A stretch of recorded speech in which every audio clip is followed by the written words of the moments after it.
Hello and welcome to the bittersweet video I'm doing, and it's bittersweet because it's the final section of the Bitcoin section of my website. So thanks for joining on that journey. And this last section is pretty simple and straightforward because it's about regulation.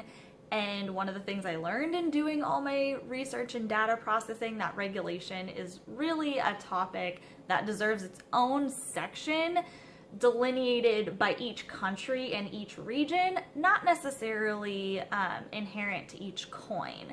But I will make a little comment probably on each coin regarding what its most relevant regulatory environment is like. And on that note, I think it's pretty safe to say that Bitcoin specifically is one of the purest forms of a cryptocurrency when it comes to regulation.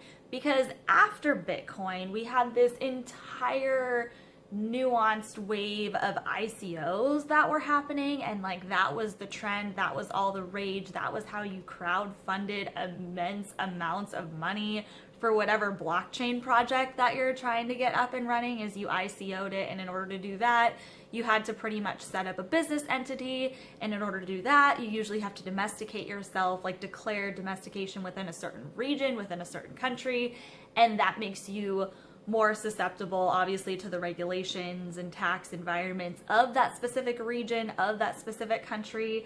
And that makes for more of a convoluted, potentially messy situation, because this industry is so new. Countries are, what I've learned in doing the regulation section of this website, is that countries are constantly changing and updating their regulatory environment on blockchain technology. So it makes for a fickle dance to have to do for a lot of these ICOs that are having more of a centralized business-like operation to them. And that's where Bitcoin is different. And that's what I like about Bitcoin, is Bitcoin, instead of, ICOing or anything like that, it was just released on the world by this pseudonym, Satoshi Nakamoto. I mean, we don't even know who made it, let alone they didn't have a centralized or a specific business within a certain region to be regulated. No, Bitcoin is the epitome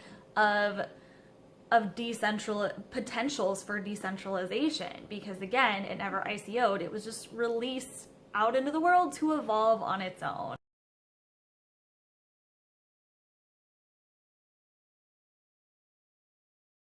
One of the things that I do think is important to know is the fact that even though Bitcoin itself, the algorithm itself, is very much decentralized, it can be heavily influenced, because it's proof of work, it can be heavily influenced by the companies and individuals that decide to mine it.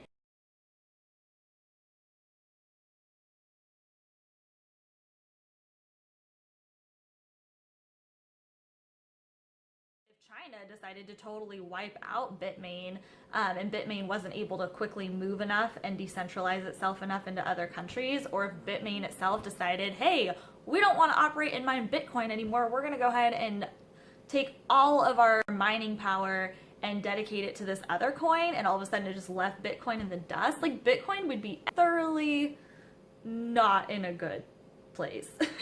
Because again, there's so much energy going into mining these coins, and then all of a sudden that just stops. That would be rough.